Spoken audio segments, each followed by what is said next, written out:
Hi guys, so in an effort to make up for our missed snow day, and because the videos weren't quite what I wanted them to be detail level wise, they were the best I could find on the internet. I wanted to try and make one of these screen capture videos while going through the PowerPoint, so it would be sort of like you have a me in front of you, although you don't get to see me flail my arms around like normal. So I'm going to make this video and compress it, and hopefully I'll be able to upload it to somewhere, maybe YouTube, so that you can watch this and have a little bit more clarity about what we covered. So, last time we ended on factors that increase blood calcium levels, and I want you to remember that what we did was we talked about how the bones are sort of a storage area for calcium. And if you need to make a withdrawal from your calcium bank, one of the things you can do is act on the bones to harvest calcium stored there. So we were talking about parathyroid hormone in the context of increasing blood calcium. So if your blood calcium drops, parathyroid hormone is going to be released from the parathyroid gland, and that acts at 3 levels. Level number 1, it acts directly on the bone. So osteoclasts are going to be stimulated to release stored calcium ions from the bone, and remember they are doing that by spitting acid and acid phosphatase onto the bone to release the crystallized calcium and dissolve the collagen. Another way you can increase blood calcium is by increasing the rate at which it is absorbed in your food. So if you've eaten a meal and PTH is on board, you will extract more calcium from that meal than you would under normal homeostatic conditions. Way number 3 is to act on the kidneys to cause the kidneys to hang on to the calcium ions that are already floating around in your bloodstream rather than losing them in the urine. And an ancillary effect of this is that the kidneys are also triggered to release more calcitriol, which we'll get to in a little bit. So the net result is that calcium is conserved, calcium is absorbed better, and calcium is released from the bones, and all of this contributes to an increase in blood calcium. So, next, we're going to look at the parathyroid gland itself. So hypocalcemia means hypo, below, calc, calcium, emia is of the blood. So the suffix emia means whatever the prefix is happening to the blood. So anemia is not enough blood, hypocalcemia is too little calcium in the blood. So here we have a, frankly, not the most impressive picture of the parathyroid glands I've ever seen. In this picture, it looks like they're sitting on the front of the thyroid when really they're sitting on the back of the wings. But regardless, most people have 4. They secrete parathyroid hormone, which does what I showed you previously, and parathyroid hormone release is stimulated by low blood calcium. So if I were to, on the test, ask you, true or false, low blood calcium stimulates the release of calcitonin from the thyroid gland, you would say false. And if I ask you to explain why, you would say it actually stimulates the release of parathyroid hormone from the parathyroid gland. So it binds to the surface of osteoblasts, increasing osteoclast stimulating factor that stimulates osteoclastic activity. And this is a little bit counterintuitive. Why would it bind to osteoblasts if it's trying to activate osteoclasts? Well, the answer is that's just the way it works. You can think of osteoblasts as being the messenger that run over to an osteoclast and say, hey, low blood calcium, you need to get to work. It also promotes calcium resorption by the kidneys, promotes calcitriol synthesis in the kidneys, and inhibits collagen synthesis and bone deposition by osteoblasts. So it's got a lot of actions, but the net result is increased blood calcium. So here is all of that stuff in words. Basically the same thing I've been saying. Additional level of information is hypocalcemic reaction. So the response to it occurs when blood calcium levels drop below about 8.5 milligrams per deciliter. So a deciliter is 10 liters. So parathyroid hormone is the principal hormone that's released in response to this, and it acts on the bones, the intestines, and the kidneys. Net result is that homeostasis is restored. Hooray! Okay, so I mentioned calcitriol, and calcitriol is the most active form of vitamin D.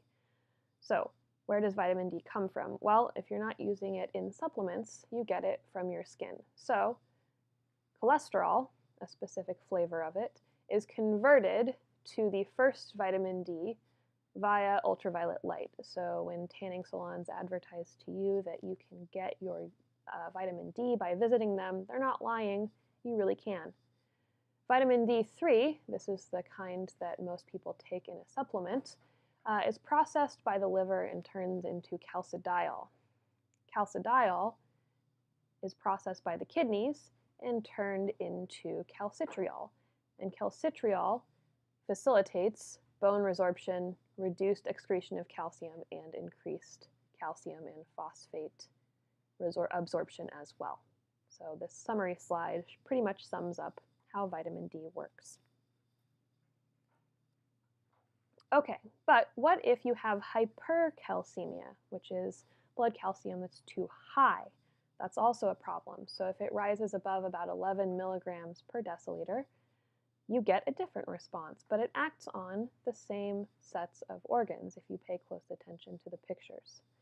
So thyroid gland, in this case, contains a subset of cells called parafollicular cells, and these secrete calcitonin into the bloodstream.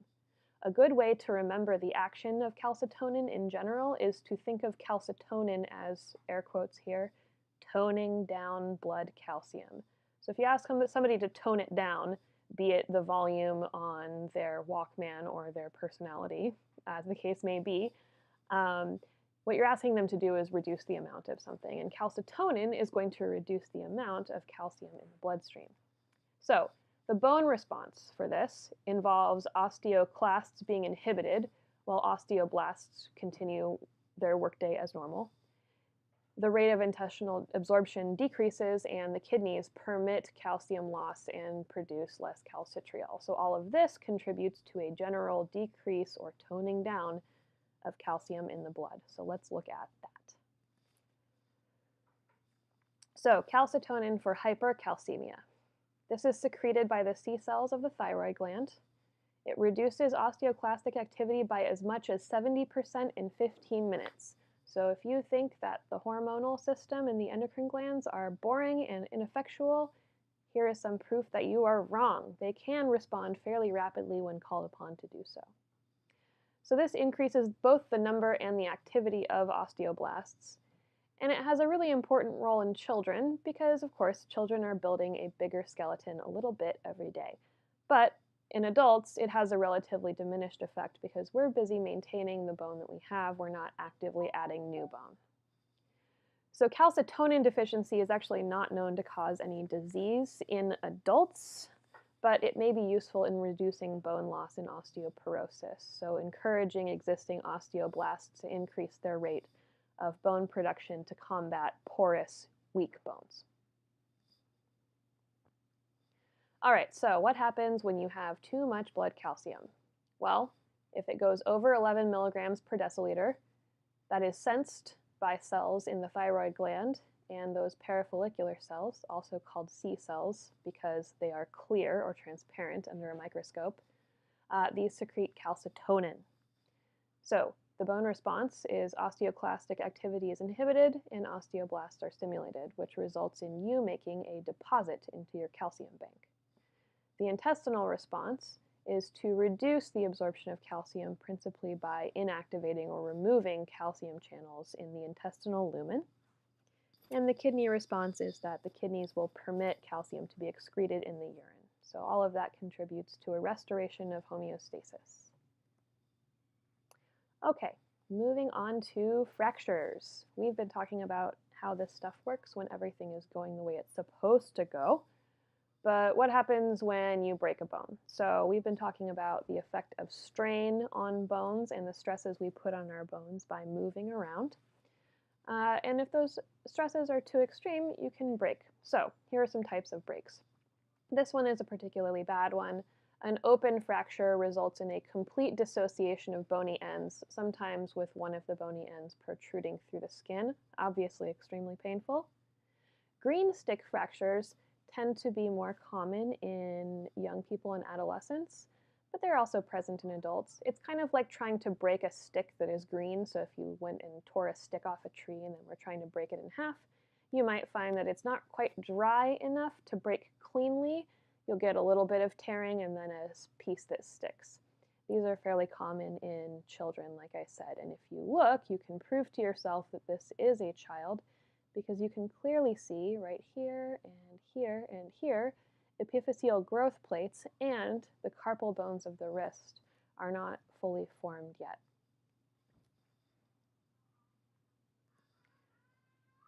Call's fracture is when there is a dissociation of the shaft or diaphysis from the epiphysis, and that typically happens at the epiphyseal line. Pott's fracture is one in which the end of the fibula, which we know as the lateral malleolus, breaks off of the shaft of the fibula. Oops. A comminuted fracture is one which is not a clean break. So instead of having two bony halves, you have multiple shards or fragments. These often require surgical intervention to piece the bones back together, sort of like a puzzle. So here you can see one with many pieces in the humerus. And compression fractures. These result from bones being pressed together really hard. So here's one in the spine. This is a pretty bad one. You get these from, say, jumping off something that's too tall, for example. Okay, so treatment of fractures. Closed reduction means the fragments of bone are manipulated and casted without opening the skin, so your doctor or osteopath may set your fracture and then cast you up without ever making a cut. Open reduction requires surgical intervention and sometimes is associated with hardware, so in the form of either surgical stainless or titanium plates and screws to stabilize the bone. I am here to tell you that there's another way to do open reduction that doesn't result in permanent hardware, and that is something called a K-wire. So a K-wire is a stiff wire that holds the bones in place relative to each other during the healing process, and then once the healing process is concluded, they are pulled out.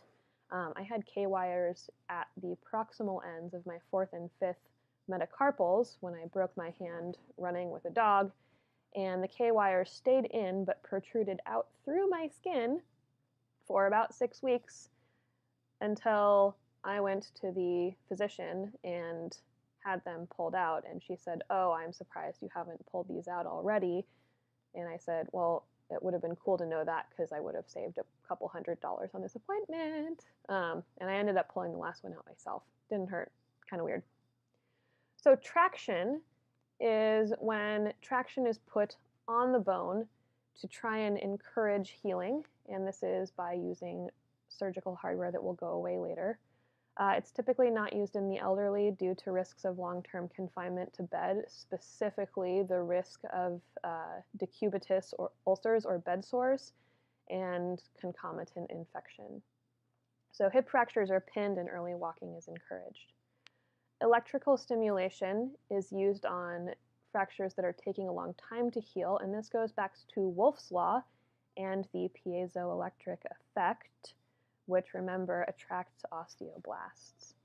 Orthopedics is the prevention and correction of injuries and disorders of the bones, joints, and to some extent the muscles. So if you're interested in this kind of thing, this is a field that you could potentially go into. Okay, so steps involved in fracture repair. Here we have a fresh fracture, and note that the periosteum in this case has been disrupted somewhat. It isn't always. Sometimes you can break a bone within the periosteum. Regardless, though, since we know that there are abundant Haversian and Volkmann's canals in these bones, if you break a bone, they're going to bleed, and that creates a hematoma. Fortunately, this is the first step in forming a callus. So granulation tissue occurs when that hematoma begins to be invaded by fresh capillaries, and white blood cells get to work cleaning up fragments, and you get the onset of cartilage deposition. So, at some point in the hematoma, cells differentiate into chondroblasts, and collagen and fibrocartilage is deposited. Also note the connective tissue periosteum has been restored. So this is called a soft callus because although it is more rigid than a hematoma, it is far less rigid than a hard callus made of bone. So over time, via a similar process to endochondral ossification, we've got the soft callus being converted into bone. So this results in a lump, which we call the temporary bony collar. So it restores the bone and anneals the ends, but with a little bit of extra bone than there was before. So after that, even though the bone is stable, we've lost a little bit of medullary cavity and there's a marked bump in the bone. So over time, small bone fragments are removed, osteoblasts deposit spongy bone and then convert it to compact bone, and osteoclasts will get to work smoothing this surface. So let's look at this in words. Healing normally takes between 8 and 12 weeks. Depends on the severity of the break, what kind of reduction you need, and of course it takes longer in old people. The fracture hematoma forms a clot, osteocytes die, bone dies locally. Then you get granulation tissue, so fibrous tissue formed by fibroblasts is infiltrated by capillaries. That tissue is replaced by fibrocartilage, which is hyaline with fibrous connective tissues, and that's replaced by a hard callus of bone within about 6 weeks. Again, this is ballpark, it depends on severity. Over the next 6 months, bone remodeling occurs to try and restore the bone to the way it was originally. Oops. Okay, aging, exercise, and other effects. What we do during life affects our skeletons.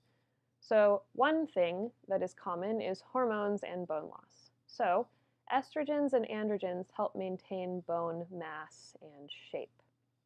So for women whose sex steroid hormone production takes a steep decline during menopause, that can come along with bone loss, especially if diet is poor and exercise isn't great either, because estrogen helps you maintain the bone you have. So what we're seeing over here is a healthy spine with nice robust vertebral bodies that look more or less square, and over here we have an osteoporosis spine. Note the inward bowing of the vertebral bodies due to bone loss.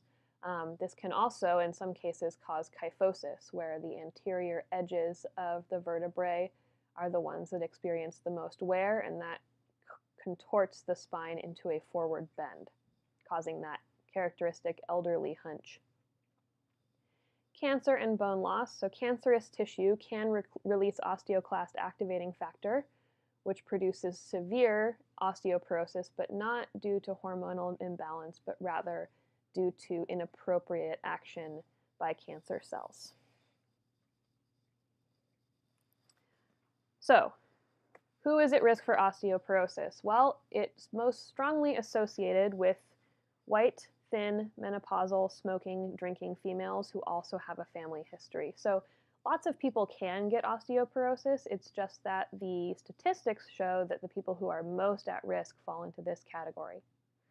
Athletes who are not menstruating due to decreased body fat and estrogen levels also can. So being anorexic or conditioning your body too much can decrease fat and estrogen levels to a point that it poses a risk on your bones.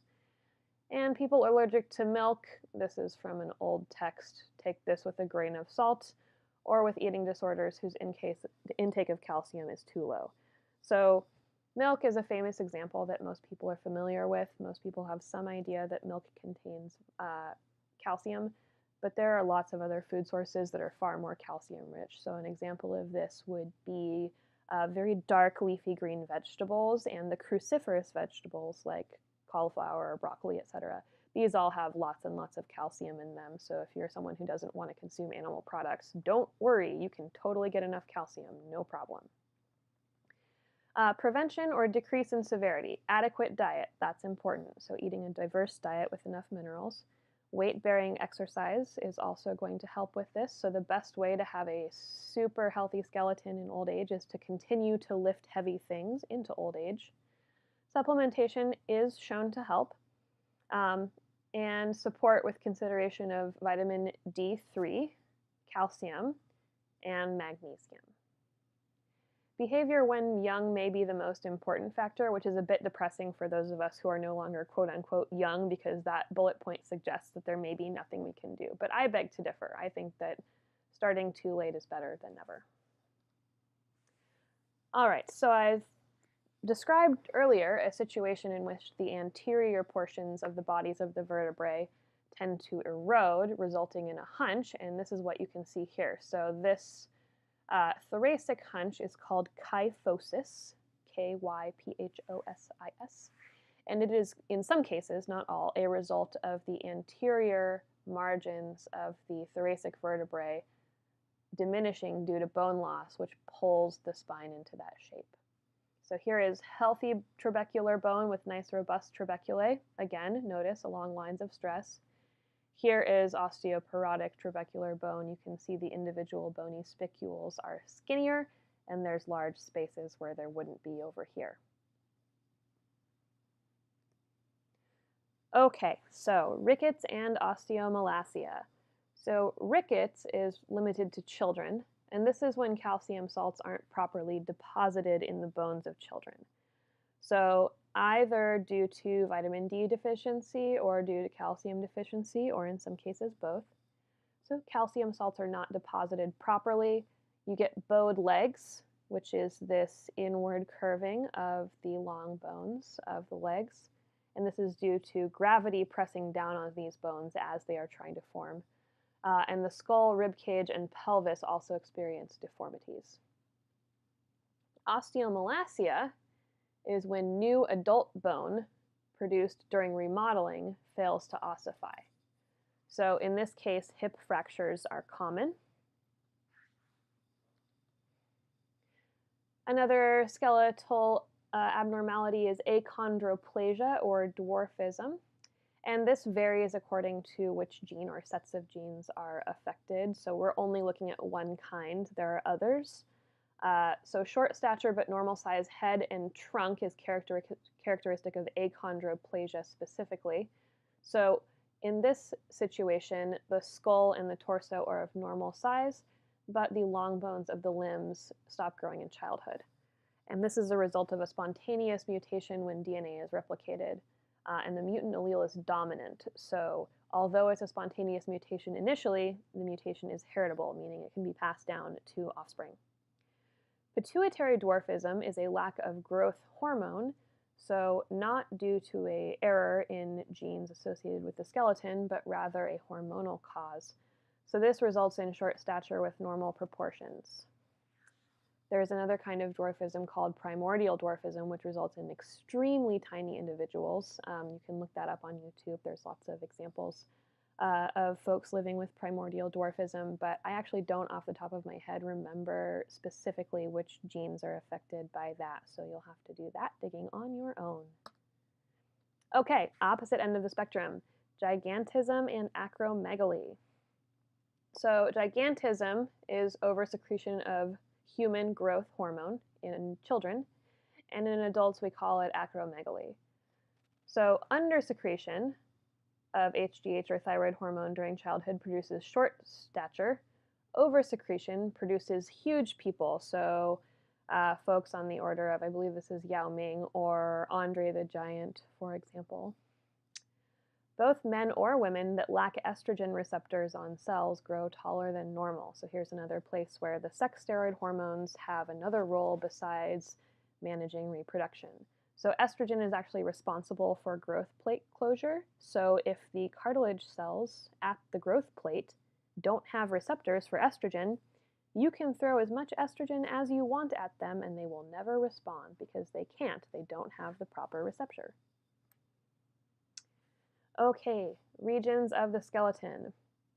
So this is going to be a review from lab, so I'm going to go through this fairly quickly. The axial skeleton is the central axis, so I'm going to sweep my cursor over it here. And that's about 80 bones. Remember, about 80 because it's 80 in adults, more in children. And this is the skull, vertebral column, ribs, sternum, and sacrum. The appendicular skeleton includes the appendages, so that's the extremities and the pectoral and pelvic girdles. And the number of bones varies, so it's 206 in an adult, You start with about 270 at birth, and that decreases with age as bones fuse. So recall from lab that if a bone is longer than it is wide, we call it a long bone. You should know about those by now. Short bones include, for example, the trapezoid, which is one of the carpals. Flat bones are literally flat. Remember, these are the ones that form by intramembranous ossification. And irregular bones don't really fall neatly into any of the other categories, so we just call them irregular, which is a nice way of saying weird. Sesamoid bones, some of them are a guarantee, like your patella. Others may form due to repeated stress on a tendon, so like the ones in the joint of your thumb, for example. So this is just a reminder that surface markings have the following terms. So these are things you're learning in lab: fossa, fissure, foramen, etc. I'm not really going to ask you directly about these on an exam, so I would never give you a question like, which of the following does not describe a fossa? I want you to demonstrate that knowledge to me by identifying things in the lab. But it bears mentioning, and the reason it bears mentioning is because we have been talking to the way bones respond to mechanical stress, and this is an example of that. So where your bones attach to your muscles, they pull on the bone. That requires remodeling to resist mechanical stress, resulting in bones that have lots of knobs and grooves and ridges and rough patches. So the sutures of the skull are a special kind of immovable joint that is designed to safely encase your brain so that bones can't move against it. Before you have sutures, though, you have fontanels, which are fibrous membranes where bones will eventually form sutures but haven't yet. So this is the skull of a fetus or neonate. Can't directly tell, but it's either late fetus or early newborn. So these allow for shifting of bones during birth, which is really important because this little head has to pass through the vaginal canal and it may be slightly smushed in the process. They typically fuse by 2 years of age. The frontal bones fuse by age 6 to 8, and the skull reaches near adult size by 8 to 9. So this might seem really early if you think about the size of your average 8 or 9-year-old, but if you're an artist, you'll know that drawing children is not a simple matter of drawing just a tiny human. If you want to make them convincingly childlike, you have to make their head larger in proportion to their body than an average adult's would be. So most adults are between 6 and 7 head lengths tall. Children are more along the lines of 4 or 5 head lengths tall because they have a big ol' head. So sinuses are spaces inside of bones that typically are lined with a mucous membrane of some kind and have air spaces. So the maxillary sinuses are in each maxilla. The ethmoid sinuses are lacy-like and under the ethmoid bone. The sphenoidal sinus or sphenoid sinus is under the sella turcica, and the frontal sinuses are inside of the frontal bones. Oops. Okay, why have sinuses? Well, reduce the weight of the skull, so you don't have a big solid skull that's very heavy, and to condition the air that enters your lungs. So instead of having flow be laminar or straight, air sort of swirls around in here to get moist. Unfortunately, that's also the reason why when you get a sinus infection, it's often your maxillary sinuses that are affected because they are open to your nasal cavity and can get bacteria in them. So the vertebral column, 24 vertebrae, 1 sacrum, 1 coccyx, discs between, and the groups that we have established in lab already, so know those. The intervertebral discs reduce friction and resist compression. However, if you compress or twist them too much, you can get a herniated disc, which is where the nucleus pulposus inside pokes out. Ouchie. Here we have a picture of that. So this disc has been herniated and you can see it blorping out, blorping being the scientific term. What that looks like is this. So here's the herniation, and notice how it's pushing on the spinal cord and twisting the spinal cord in its housing. That causes pain. Whoopsie. So in order to avoid this, a laminectomy is performed. So remember from lab, these are the vertebral laminae. Basically, they cut these out to relieve the pressure and allow the spinal cord to twist back to its regular position de-stressing the spinal nerves. So spinal curvatures, in the newborn, the spine is C-shaped. So if you hold a baby by its butt, it will curve into a C forward. As you learn to walk and your muscles of posture develop tone, your spine is pulled into the spinal curvatures just due to the action of muscles upon them. Abnormal spinal curvatures result from disease, posture, paralysis, or in some cases a congenital defect. So scoliosis is lateral curvature, so the spine should be more or less straight up and down, but in some folks it deflects within the coronal plane laterally. And this often results from improper development of one vertebra, which throws the rest of them off. We've already discussed kyphosis, which is a humpback. This can be congenital, but it can also, as we saw, be a result of osteoporosis. And lordosis, also called lumbar lordosis, is an inward curve of the lumbar spine. So we call that quote-unquote sway back. So why do we have the skeleton that we do? Well, at some point, our ancestors decided that it was advantageous to walk around upright because that helped us see over the tall grass and avoid predation. So we went from hanging out on the ground and in trees to hanging out exclusively on the ground and changing the way we navigate. So the foot arch is one arrangement that helps give us spring in our step, and the hip size and shape as well. So our pelvis has become bowl-shaped with a larger aperture to facilitate both walking and birth. The arches of the foot are actually three, so there's a medial and a lateral longitudinal arch and one transverse arch, and these contribute to the overall shape of your foot. Articulations, or joints, are places where any two bones come together.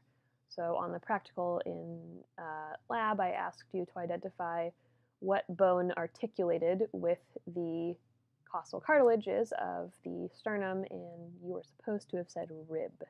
A lot of you asked me what articulations means. Here's what it means. So this is a picture of course, the knee joint.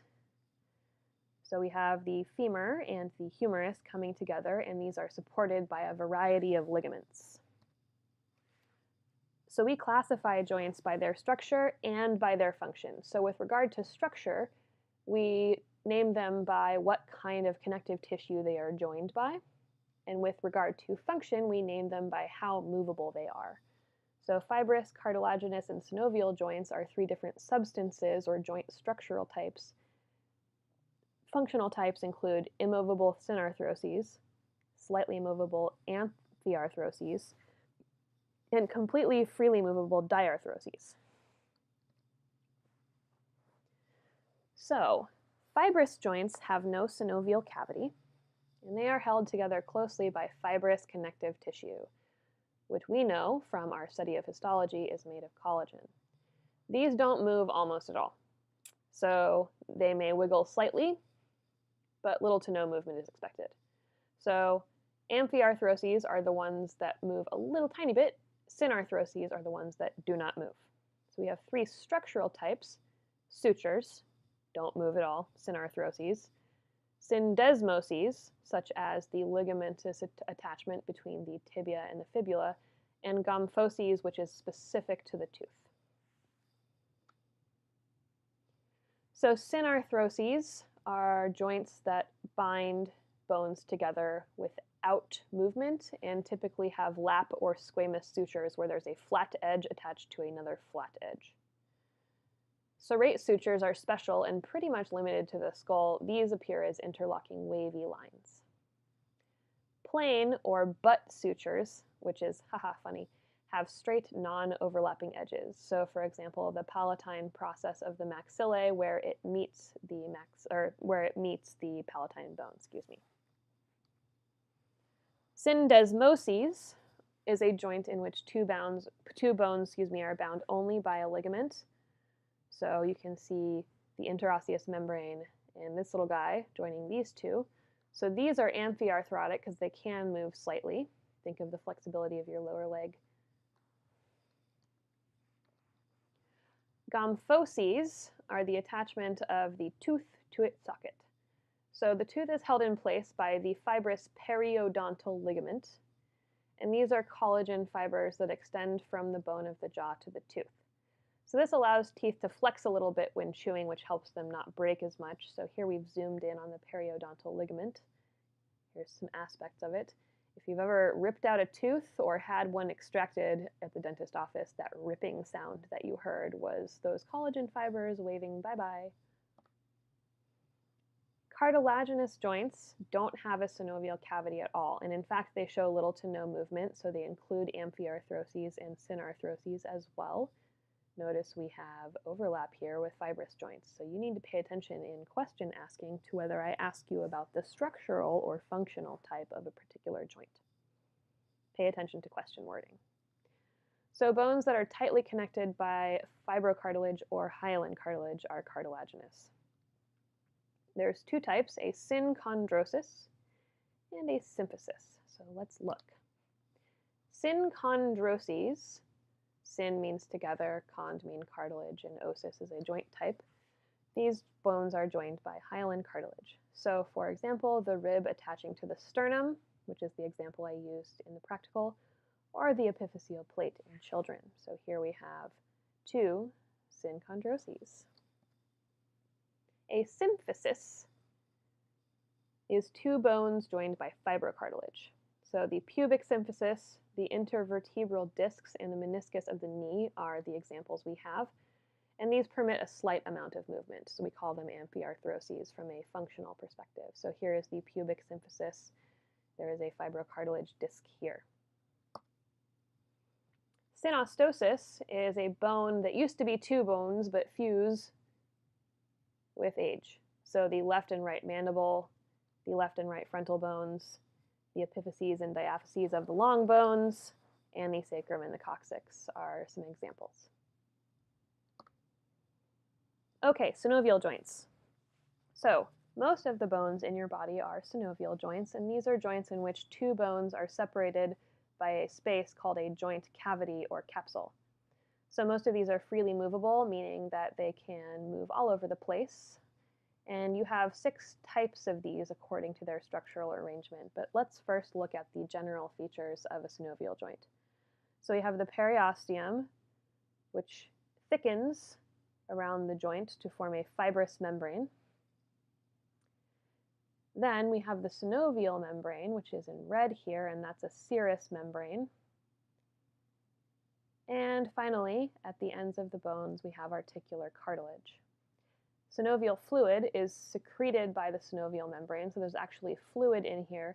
And this fluid is rich in hyaluronic acid and chondroitin and some other substances that give it more of a, I would say, gel-like consistency rather than water. So, the articular capsule is lined by a synovial membrane, which is continuous with the periosteum. The viscous slippery fluid in there is also rich in albumin. I mentioned chondroitin and hyaluronic acid, but albumin, which is a blood protein, is another one. And it's similar to raw egg white in viscosity. The articular cartilage is just the hyaline cartilage covering of the joint surfaces. The meniscus is a pad of fibrocartilage in the jaw, wrist, knee, and sternoclavicular joints, so sterno, sternum, clavicular, clavicle. So these absorb shock and distribute force. Tendons attach muscle to bone. Ligaments attach bone to bone. So let's start with synovial joint types. Gliding are what they sound like. So you have two flat surfaces which slide over each other.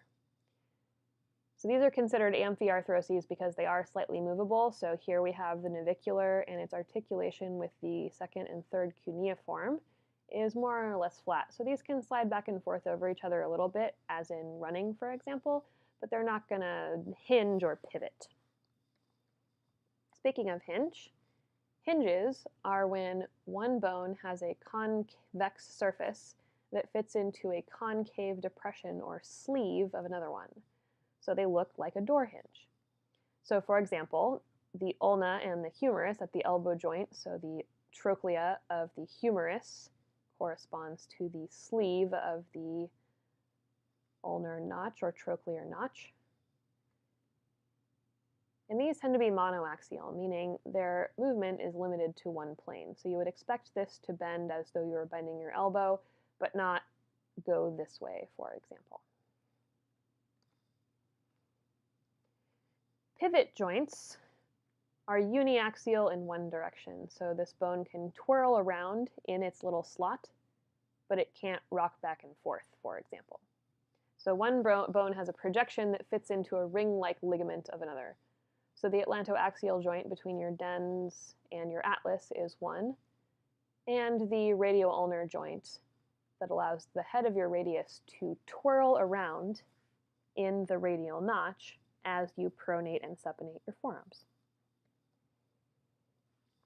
Condyloid, sometimes also called ellipsoid joints, are when an oval convex surface of one bone fits into a similarly shaped depression on the next bone.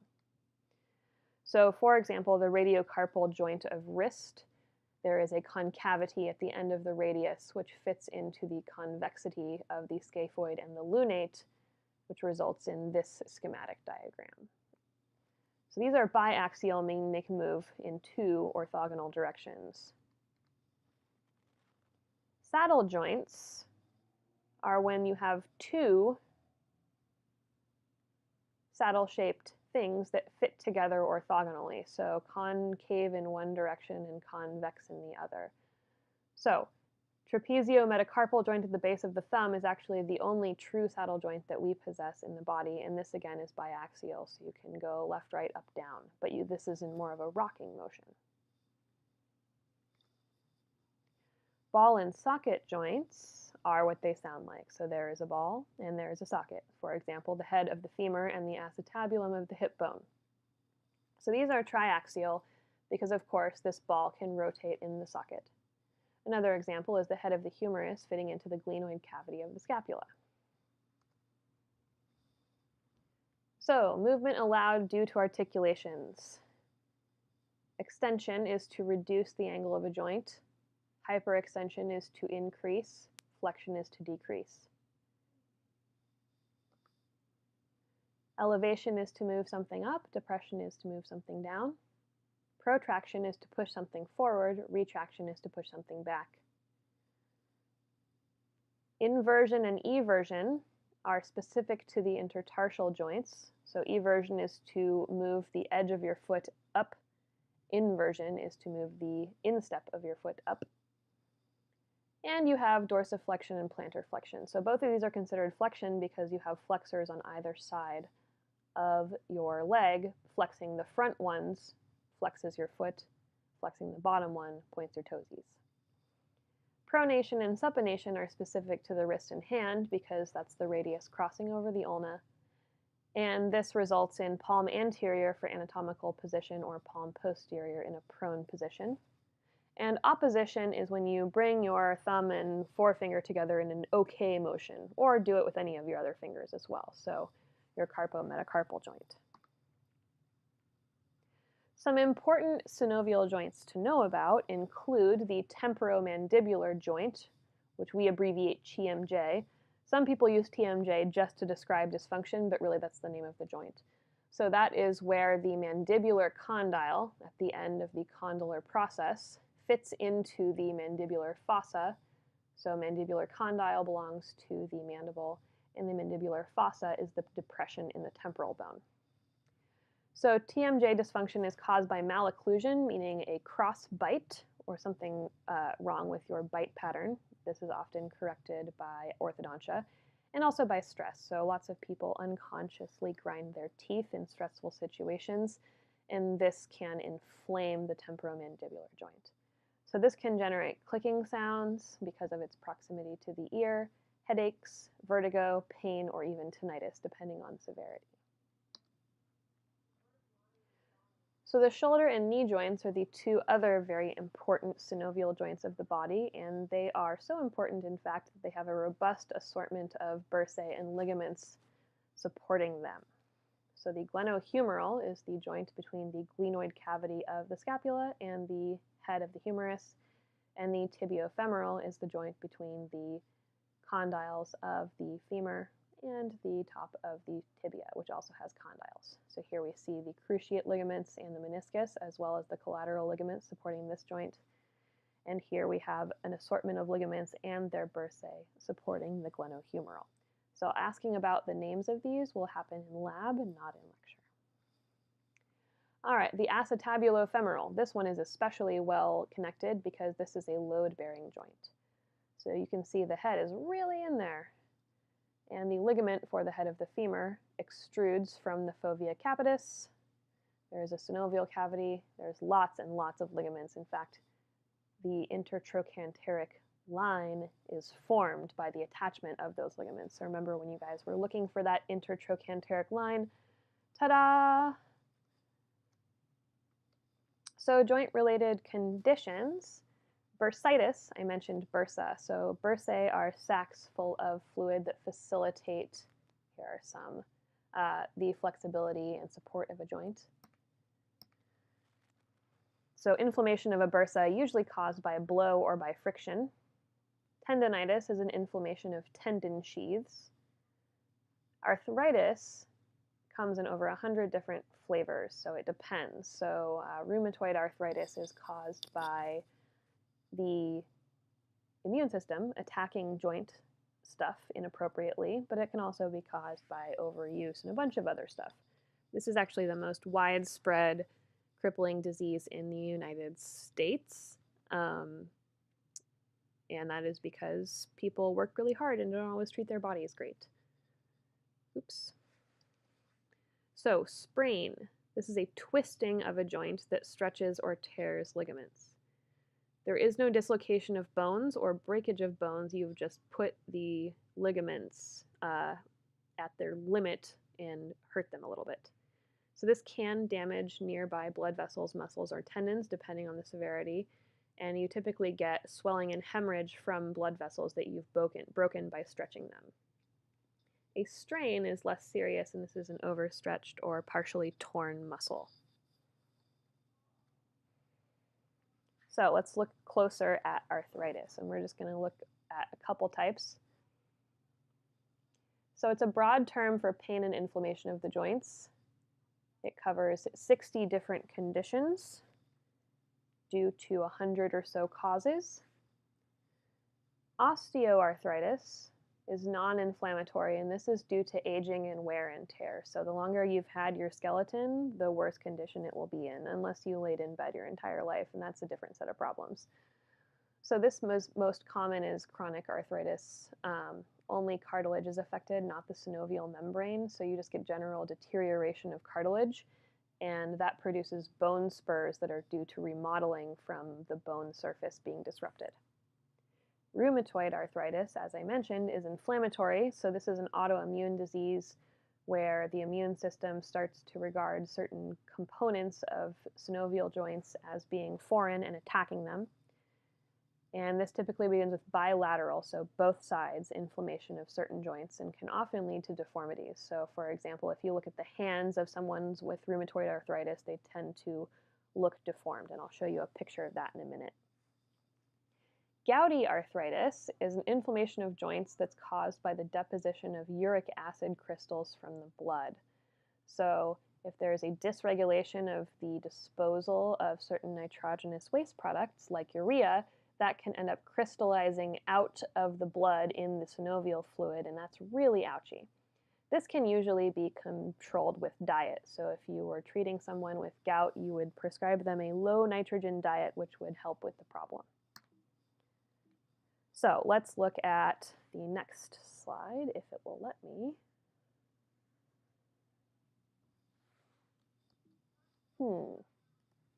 There we go. I lost my cursor for a minute there. Still getting the hang of this live casting thing. Okay, so I mentioned that rheumatoid arthritis can cause deformation, and if you look here, there's this outward splaying of the phalanges that is not present in regular folks. You can see it down here as well, and this joint looks particularly inflamed. This is degenerative osteoarthritis, so you can see that the bones are receding and even the spinous processes are reduced. Osteoarthritis due to wear and tear again, this time in the knee. So in a normal knee, we have a prominent intercondylar eminence and nice rounded condyles. In an osteoarthritic knee, reduced intercondylar evidence, a narrow joint space, and bone spurs, which are little lips of bone that poke out of the condyle. Infectious arthritis is an especially bad one. So this is when, for some reason or another, bacteria, viruses, or fungi have access to the joint capsule and infect it. So lysosome release breaks down collagen, cartilage, and bone. And signs of this include systemic signs of infection such as fever and chills because, of course, you have a foreign invader on board and so your immune system is super active. So here's an example of infectious arthritis of the hip joint. Okay, so some medical terminology, and we're almost done here. Arthroscopy is examining a joint, so arthro is joint. Scopy typically involves using an optical device to look inside of somewhere. So examination of the joint is accomplished via only a little bit of bitty incision, and then you stick your tiny camera in there and have a look around. So the instrument's about the size of a pencil, and it removes torn knee cartilages and repairs ligaments. So oftentimes, arthroscopy in the examination will also come along with fixing of the problem. So another hole will admit a cautery or other instrument so that the camera can look and the instrument can remove. Arthroplasty is the replacement of joints, and that replaces the ends of the two bones involved. So a total hip replacement replaces the acetabulum and the head of the femur, and a knee replacement replaces the femoral component, which includes the condyles of the femur, and the tibial component, again, condyles and meniscus on the tibia. Knee replacements are fairly common. Here is a picture of the hip prosthesis, which is pretty impressive. Over at Sylvania, we have a naked one of these, so you can look at it. They take an artificial metal shaft, cut off the top of your femur, pound this sucker in, and this thing has little grooves in it that allow the bone to grow into it and around it, which helps anchor it. Same deal with this roughness on the artificial acetabulum. So the goal is for bony trabeculae to grow into this rough stuff to stabilize it. And then you have a artificial femoral head that's metal fitting into oftentimes a plastic sleeve. So that's what a hip replacement looks like. They're pretty impressive, and the recovery time is less than you would think. You can walk on these fairly soon after the operation, which is pretty impressive. Okay, so that was my experiment with screencasting.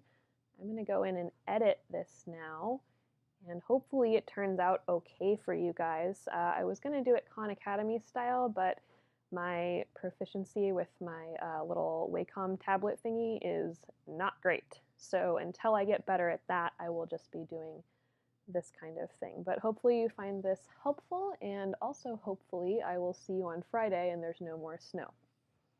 This is Christina signing off.